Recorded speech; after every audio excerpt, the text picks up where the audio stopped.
السلام علیکم ناظرین، میں ہوں آپ کا میزبان عارف بھٹی اور آپ دیکھ رہے ہیں پروگرام آج کی شخصیت۔ ناظرین، آج پھر میرے ساتھ وابڈا ہائیڈرو یونین کے سینئر مزدور رہنما ساجد کاظمی صاحب موجود ہیں، جو کسی تعارف کے محتاج نہیں، ایک معروف شخصیت ہیں اور مزدور کے ساتھی ہیں۔ آئیے ان سے آج بات کریں گے نجکاری کے حوالے سے، بڑھتے ہوئے حادثات، احتجاج اور سڑکوں پر آنا اور حکومت کی بے حسی کا تسلسل۔ اسی والے سے السلام علیکم، اسی والے سے ساجد کاظمی صاحب سے بات کریں گے۔ السلام علیکم صاحب۔ ساجد کاظمی صاحب کیا حال ہے، کیسے ہیں آپ؟ الحمدللہ جی، اللہ کا شکر ہے۔ اچھا کاظمی صاحب، یہ بتائیے کہ یہ نجکاری کا سلسلہ یہ کیا ہے؟ ناظرین کو اس کے حوالے سے ذرا بات کیجیے۔ بسم اللہ الرحمن الرحیم۔ نجکاری آج کا نہیں جی، برسوں کا ایشو ہے، اور یہ جب نجکاری آپ سنیں کہ نجکاری ہو رہی ہے تو آپ بلا جھجک یہ کہہ سکتے ہیں کہ موجودہ حکمران جو ہیں وہ نااہل ہیں، وہ ملک کے سب سے بڑے پیداواری منافع بخش ادارے کو چلانے میں ناکام ہیں، وہ اس کی بہتری کے لیے اصلاحات متعارف کرانے میں ناکام ہیں۔ وہ اپنی یہ ناکامیاں چھپانے کے لیے، اب بڑی بڑی ناکامیاں کیا ہیں کہ حکومتوں نے غیر ضروری غیر ملکی کمپنیوں سے اپنے مفادات کی خاطر، اپنے کمیشن کی خاطر قومی ادارے کو ایک قسم طریقے سے انہوں نے بیچ دیا، غلط معاہدے کیے، اس کا سارا بوجھ عوام الناس پر آیا، اور یہی بہانہ بنا کر وہ نجکاری کی طرف جاتے ہیں۔ آج موجودہ حکومت کو، پچھلی حکومتوں کو سب تو ہم نمٹ چکے ہیں۔ موجودہ حکمران جناب عمران خان صاحب وزیر اعظم پاکستان، 3 سال گزر جانے کے بعد آپ اپنے منسٹر سے پوچھیں، پاور منسٹر سے، کہ انہوں نے اس کی بہتری کے لیے کیا اصلاحات کی ہیں۔ اس میں کرونک ڈیزیز سب سے بڑا جو ایشو بنا ہوا ہے وہ لائن سٹاف کی بھرتی کا ہے، منسٹریل سٹاف، ہر قسم کے سٹاف کی بھرتی کا ہے، جو یہ نہیں کر رہے۔ اور یہ کام دانستہ کیا جا رہا ہے کہ عوام الناس اس سے تنگ آئیں اور ہم کہیں جی یہ محکمہ ہی بڑا اس طرح کا ہے، اس کی ہم نجکاری کرنے جا رہے ہیں۔ اسی طرح انہوں نے اس وقت جو برننگ ایشو ہے کہ لوگوں نے گھروں کے کنیکشنز کے لیے واجبات ادا کیے ہوئے ہیں، ڈیمانڈ نوٹسز جمع کروائے ہوئے ہیں، ان کو ٹرانسفارمرز نہیں مل رہے، ان کو تار نہیں مل رہی، ان کو میٹرز نہیں مل رہے۔ اس میں عام جنرل پبلک یہ سمجھتی ہے کہ یہ مینجمنٹ نہیں دے رہی، ایس ڈی او نہیں دے رہا، لائن سپرنٹینڈنٹ نہیں دے رہا، بالکل ہمارے جو سینئر آفیسرز ہیں وہ سی او کو بالکل بے بس کر کے رکھ دیا ہے، ان کے اوپر وہ ایک نام نہاد بی او ڈی بٹھا دیا ہے جو ٹوٹلی انکنسرنڈ لوگ ہیں، ان کا اس محکمے کی ٹیکنیکلٹیز کے ساتھ کوئی تعلق ہی نہیں ہے۔ وہ سرمایہ دار، جاگیردار، صنعت کار لوگ ہیں، وہ صرف اپنے مفاد کے لیے اور حکومت کے مفاد کے لیے کام کرتے ہیں۔ انہوں نے ہر قسم کی پرچیز کے لیے یہ ہرڈلز کریٹ کی ہوئی ہیں، وہ ٹرانسفارمرز نہیں خریدنے دے رہے، وہ میٹر نہیں خریدنے دے رہے، وہ دوسرے جو الائنسز ہیں وہ نہیں خریدنے دے رہے۔ اس کی وجہ سے عوام میں نفرت بڑھتی جا رہی ہے، اور وہ نفرت ہم نے فیس کرنی ہوتی ہے۔ کسی کی اگر بجلی خراب ہے، کوئی بریک ڈاؤن ہے، کم سٹاف کی وجہ سے وہ بجلی زیادہ دیر بند رہتی ہے۔ اگر سٹاف پراپر ہو، آدھا ہی ہو، تو وہ جو کام 1 گھنٹے میں ہونا ہے وہ آدھے گھنٹے میں ہوتا ہے۔ ہو یہ رہا ہے کہ جب بجلی خراب ہوتی ہے، کوئی فالٹس آتے ہیں، تو وہ ایک ہی لائن مین جاتا ہے، وہ جہاں جاتا ہے وہ 1 گھنٹے کا جو کام ہے اس کو 3-4 گھنٹے لگتے ہیں۔ اسی دوران اگر کسی اور کی سپلائی بند ہو جاتی ہے تو ہم مجبوراً اس کو کہنے پہ مجبور ہو جاتے ہیں، کیونکہ بندہ ایک ہی ہے۔ اچھا، آپ اس کو میری بات کو ویریفائی کریں، چیک کریں، آپ کو ہمارے کمپلینٹ آفس سے یہی جواب ملے گا، جی لائن مین کام کر رہا ہے، جی فلاں پرمٹ ٹو ورک ہے وہاں پر کام کر رہا ہے، یہ شارٹیج آف سٹاف کی وجہ ہے۔ بالکل صحیح۔ یہ جو ہمیں پھر دوبارہ سڑکوں پر آنا پڑا، یہ حکومت نے تقریباً 4 یا 5 وعدے کیے ہیں، بلکہ محاورتاً کہہ دوں تو 20 وعدے کیے ہیں کہ ہم نجکاری نہیں کریں گے۔ تھوڑا سا سٹارٹ لیتے ہیں، چیک کرتے ہیں، پھر بیکورڈ پہ چلے جاتے ہیں۔ اپنی بات پر کہیں یہ اپنے وعدے پر کہیں قائم ہی نہیں ہے۔ انڈر گراؤنڈ یہ اپنی جو نجکاری کا سلسلہ ہے وہ جاری رکھے ہوئے ہیں۔ دیکھیں کتنی خوفناک بات ہے کہ وزیر اعظم پاکستان نے افغانستان کے معاملے میں امریکہ سے کہ ڈو مور کے جواب میں کہا نتھنگ مور، اور بڑا فخریہ انہوں نے اس کو نشر بھی کیا. بالکل ٹھیک، اچھی بات ہے، ہم نے بھی اس کو اپریشیٹ کیا. لیکن دکھ اور تکلیف یہ ہے کہ سیم ٹائم پر نجکاری کے حوالے سے آئی ایم ایف اور ورلڈ بینک کے پریشر کو وہ برداشت نہیں کر سکے، اور آئی ایم ایف اور ورلڈ بینک نے کہا کہ ڈو مور فار پرائیویٹائزیشن. تو وزیر اعظم پاکستان نے کہا مچ مور رکھا، ہم کرنے جا رہے ہیں، اور بڑے اس وقت وہ پھر بڑے کروفر سے نجکاری کی طرف جا رہے ہیں. ہمارے پاس ہمارے قائد جناب خورشید احمد فقیر آدمی ہیں، قلندرانہ صاحب کا مالک، وہ مزدور رہنما ہے. 182 ممالک میں وہ مزدوروں کی نمائندگی کر چکے ہیں. ہمارے پاس پرائم منسٹر پاکستان توپ ٹینک بندوقیں نہیں ہیں. ہم اپنا بنیادی حق احتجاج کرتے ہیں، ہمارا قائد زمین پر آ کر بیٹھ جاتا ہے. ہاں جی دیکھیں، اور میں نے ہمیشہ یہ کہا کہ یہ فقیر آدمی زمین پر بیٹھا ہے، زمین ہلا دینے کی طاقت رکھتا ہے. آپ سابقہ حکمرانوں سے پوچھ لیں، وہ بھی ایوانوں میں بیٹھے ہیں کہ یہ اس نے زمینیں ہلائی ہیں ان کی کہ نہیں، اور وہ کہاں پر ہیں اس وقت، کہاں پر ہیں. اس لیے آپ نجکاری کا جو قانون اور اصول ہے کہ اس کے لیے آپ شفافیت ثابت کریں، ٹرانسپیریسی ثابت کریں. پہلی بنیادی اکائی ہے نجکاری کے لیے، انٹرنیشنل لا ہے. پھر آپ ہمارے ساتھ مذاکرات کریں، وی آر اسٹیک ہولڈر. ان مذاکرات کے نتیجے میں جو بھی فیصلہ ہو اس پر آپ عمل درآمد کریں. یہ قومی ادارہ ہے، کسی کے باپ دادا کی جاگیر نہیں ہے کہ اوپر بیٹھ کر فیصلہ کر دیا جائے.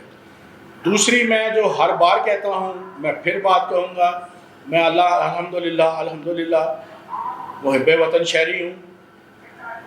یہ محکمہ تباہی کی طرف کیوں جاتا ہے؟ جو ارباب اختیار ہیں، جو اس ملک کا بااثر طبقہ ہے، جو صاحب اختیار ہیں، ان میں سے نیک اور اچھے لوگ جو ہیں ان کو علیحدہ کر دیں، اور باقی ان کو چیک کریں، اور پھر ان کو سنب کریں، ان کو کیپچر کریں، ان کو کورٹ میں لے کر آئیں، کٹہرے میں لے کے آئیں، جو اپنے اثر و رسوخ کا ناجائز فائدہ اٹھا کر پانی چوری، بجلی چوری، ٹیکس چوری اور گیس چوری میں ملوث ہیں. بالکل اس وقت جو قصور کے معاملے میں ایک پی ٹی آئی کے بندے نے وہ بجلی چوری میں انوالو ہوا، تو وہ معاملات ہی ختم کر دیے گئے. ایف آئی اے کے ملازم ہیں، وہ بھی ہماری طرح سرکاری ملازم ہیں، وہ بھی پریشان ہوئے کہ یہ کیا ہو گیا. اب اگر کسی بڑے کو چور کو آپ نے نہیں پکڑنا تو چھوٹے موٹے جو مجبور چور ہیں، دو قسم کے چور ہیں. کچھ چور ہیں جو مجبور ہیں، جو غیر منصفانہ ٹیرف ریٹ پے نہیں کر سکتے، ٹیرف ریٹ کو بھی منصفانہ بنیادوں پر ریوائز کیا جائے. دوسرا چور ہے جو اپنی لگزوریس لائف کے لیے بجلی چوری کرتا ہے، گیس چوری کرتا ہے، پانی چوری کرتا ہے، ٹیکس چوری کرتا ہے. وہ عام آدمی بیچارہ نہیں کر سکتا، وہ یہ بااثر طبقہ ہی کرتا ہے. کہیں آپ کو میڈیا والے کو اگر کہیں نظر آیا ہے تو وہ مجھے دکھا دیں کہ جی فلاں بااثر بندہ ہے، اس کا اس سوسائٹی میں یہ سٹیٹس ہے، اور یہ اس جرم میں اس کو پکڑ لیا گیا ہے یا اس کے خلاف کارروائی کی جا رہی ہے. نہیں، نہ کسی کو ٹیکس چور کو کوئی ہمارے سامنے آیا، نہ پانی چور، نہ گیس چور، نہ ٹیکس چور. بلکہ میں اپنے محکمے کی بات کروں، اگر ہم کسی بااثر بندے پر ہاتھ ڈالیں تو ہمیں اپنی جان کے لالے پڑتے ہیں، ہمیں اپنی جان بچانی مشکل ہو جاتی ہے. بالکل ٹھیک ہے. آپ نے ساجد قادری صاحب، جو قانون بنے ہیں وہ میرے خیال میں سرمایہ داروں کے لیے اور جو بااثر شخصیات ہیں ان کے لیے نہیں بنے، صرف غریب آدمی کے لیے قانون بنا ہے جو بیچارہ وقت کی چکی میں بھی پس رہا ہے، اور اس طرح کے جب حادثات ہو جاتے ہیں ان میں بھی وہ پس رہا ہے اور پستا ہی چلا جا رہا ہے. تو قادری صاحب، یہ جو شہادتوں کا سلسلہ ہے وہ بھی بڑی تیزی سے ہو رہا ہے. ابھی تک کتنے لوگ جو ہیں وہ ان کی شہادت ہو گئی ہے آپ کے محکمے میں؟ میں آپ کی پہلی بات کا جواب دوں کہ قانون کی بالادستی نہیں ہے. جنہوں نے بالادستی قائم کرنی ہے ان کو پتہ ہے کہ اگر قانون کی بالادستی ہو گئی، بالادستی قائم ہو گئی تو یہ تو ہم خود ہی گرفت میں آ جائیں گے، اس لیے وہ اس کو اگنور کرتے ہیں. دوسری بات جو آپ شہادتوں کی کر رہے ہیں، تو میں تو اتنا ہی کہوں گا کہ انا للہ و انا الیہ راجعون. اللہ تعالیٰ ہماری مدد کرے، اللہ ہمیں معاف کرے، اور اللہ ان محنت کشوں کو، ان کے بیوی بچوں کو، ان کے لواحقین کو صبر جمیل عطا فرمائے جو اس دنیا سے چلے گئے ہیں. اس وقت آج میری ذاتی کیلکولیشن غلط، کمی بیشی کا اس میں چانس ہے لیکن جو میری اپنا ہوم ورک ہے اس میں اگست سے جنوری سے لے کے اگست آج 27 تاریخ 27 اگست تک 48 بندے شہید ہو چکے ہیں پیپکو میں پاکستان میں. انتہائی افسوسناک ہے جی. 48. اچھا وہی پرانے رسم و رواج، وہی پرانی باتیں. ہر بندہ کہتا ہے جی میں نے اپنا کردار ادا کر دیا، میں نے اپنا فرض ادا کر دیا. وہی پرانی بات، ایس ڈی او کو سسپینڈ کر دیں، لائن سپرنٹینڈنٹ کو سسپینڈ کر دیں.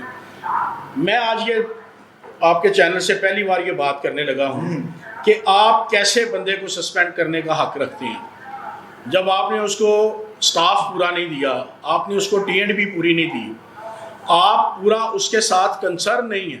تو یہ پرانا اس کے رولز اینڈ ریگولیشن ہیں، ان کو آپ لے کے چلتے جا رہے ہیں. سسپینڈ کر دیا، بحال کر دیا. یہ غلط اور غیر منصفانہ کام ہے. اس کو فوری طور پر جنگی بنیادوں پر ریوائز کیا جائے. جب تک آپ بھرتی نہیں کرتے نئی یارڈ اسٹک کے مطابق، آپ یہ حق نہیں رکھتے کہ کسی حادثے کی صورت میں کسی سٹاف ممبر کو، چھوٹے کو یا بڑے کو، اس کو ذمہ داری اس پر ڈالیں. یہ ذمہ داری ڈالیں وزیر اعظم پاکستان پر، یہ ذمہ داری ڈالیں ایم ڈی پیپکو پر، یہ ذمہ داری ڈالیں نام نہاد جو بی او ڈی آپ نے بورڈ آف ڈائریکٹرز بنا کے رکھے ہوئے ہیں، یہ ان پر ذمہ داریاں ڈالیں جو فنڈز روک کر بیٹھے ہوئے ہیں. اس کے بعد آپ آ کے کہیں کہ جی ہم نے تو آپ کو سٹاف بھی پورا دیا، ہم نے آپ کو ٹی اینڈ بھی پوری دی، ہم نے آپ کو ایون میٹیریل پورا دیا، تار دی، میٹر دیا، جو بھی ریکوائرمنٹ ہے اس کے مطابق. پھر آپ یہ کسی کے خلاف ایکشن لیں. یہ کام بند ہونا چاہیے. میں ایم ڈی پیپکو اور اپنے سی او پرٹیکولرلی چودھری امین صاحب سے گزارش کروں گا کہ میری باتوں پہ ذرا غور فرمائیں، میری تجاویز کو کسی نہ کسی جگہ پر کنسیڈر کریں. اگر غلط ہیں تو بالکل ریجیکٹ کر دیں. لیکن میری آپ سے اپیل ہے کہ فوری طور پر جو آپ سیزنڈ آفیسر ہیں، تجربہ کار ہیں، آپ کو کوئی بات سمجھانا سورج کو چراغ دکھانے کے مترادف ہے جی. لیکن میری ناقص رائے ہے کہ فوری طور پر ابھی محکمات جاری فرمائیں کہ یارڈ اسٹک جنگی بنیادوں پر ریوائز کی جائے. جو ڈیلی ویجز بچے ہیں ان کو فوری طور پر ریگولر کیا جائے. جو کسی نہ کسی وجہ سے جائز یا ناجائز طریقے سے لائن سٹاف ڈیسک جاب کر رہا ہے، ان کے کیڈرز چینج کر دیے جائیں. وہاں پر بھی آپ کو پوسٹیں خالی ملیں گی، وہاں پر بھی لائن سٹاف کو بھرتی کیا جائے. اور جو بھی آپ لائن مین، اسسٹنٹ لائن مین بھرتی کریں، دیکھیں کتنی بڑی بات ہے کہ لائن مین ڈائریکٹ بھرتی نہیں ہوتا. دنیا کا کوئی تعلیمی ادارہ، ٹیکنیکل ادارہ لائن مین پیدا نہیں کرتا. ہمارا ہی لائن مین، اسسٹنٹ لائن مین پروموٹ ہوتا ہے اور وہ استاد کے پیچھے کام کرتا ہے. آپ اسسٹنٹ لائن مین بھرتی کریں، کنسٹرکشن میں بھیجیں ان کو، وہاں پر وہ 3 ماہ 6 ماہ ٹریننگ کر کے تو پھر آپریشن میں آئیں. اور بالکل یہ جو ایک غلط ٹائم پر غلط فیصلہ ہوا تھا کہ آپ نے ایف اے بی اے لڑکے جو ہیں وہ اسسٹنٹ لائن مین بھرتی کرنے شروع کیے، وہ ان بچوں کے ساتھ بھی زیادتی ہے. وہ اسپائل ہو رہے ہیں. جب ان کو پتہ چلتا ہے کہ ہم نے اے ایل ایم آئے ہیں تو ہم نے یہ کام کرنا ہے، اے ایل ایم کو بتائیں کہ تمہارا یہ کام ہے، تم نے اے ایل ایم یہ کام کرنا ہے. اگر اس نے کرنا ہے تو وہ آپ کی جاب لے، نہیں کرنا تو وہ نہ لے. وہ جو F A B A M A pass لڑکے ہیں ان کو منسٹریل پوسٹوں پر لگائیں. منسٹریل پوسٹ تو میرا خیال ہے پچھلے 8-9 سال سے کسی کی بھرتی نہیں ہوئی. اسی وجہ سے آپ لائن مین کو منسٹریل جاب دے دیتے ہیں، ان کو اٹیچ کر لیتے ہیں. اب دیکھیں لائن مین ہر کام کر لیتا ہے، اسسٹنٹ لائن مین اور لائن مین. اس کو آپ کلرک کی سیٹ پر بٹھا دیں، اس کو آپ کمپیوٹر پہ بٹھا دیں، اس کو آپ میٹر ریڈر بنا دیں، اس کو آپ بل ڈسٹریبیوٹر بنا دیں، اس سے اکاؤنٹس کا کام لے لیں، وہ ہر جگہ فٹ آ جاتا ہے.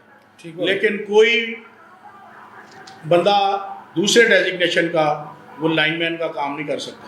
لائن مین کا کام لائن مین نے ہی کرنا ہے. اس کو دوسرے سٹاف سے ڈفرینشیٹ کریں، اس کو رسپیکٹ دیں، اس کی ذہنی آسودگی کے لیے کو پیکیجز دیں تاکہ ان کو پتہ ہو کہ ہم دوسرے لوگوں کی طرح، ہمیں ریڑھ کی ہڈی کہا جاتا ہے تو ہمیں ہمارا اور ہمارے بچوں کا خیال بھی کیا جاتا ہے. ٹھیک ہو گیا قاضی صاحب، آپ نے بڑی اچھی باتیں کی کہ فیسیلیٹیشن جو ہے وہ ضروری ہے. جو چیزیں نہیں ہیں وہ پرووائڈ کی جائیں. اگر بھرتیوں کی ضرورت ہے تو وہ ضرور بھرتیاں کی جائیں تاکہ کم بندوں سے اتنا کام نہیں ہوتا. جتنا کام ہے اس کے لیے اتنے بندے بھی چاہیے. تو یہ آپ نے بڑی اچھی تجویز دی اپنے جو ذمہ داران ہیں وابڈا کے اور جو حکومت کے ذمہ داران ہیں ان کو اس چیز پر ضرور غور کرنا چاہیے.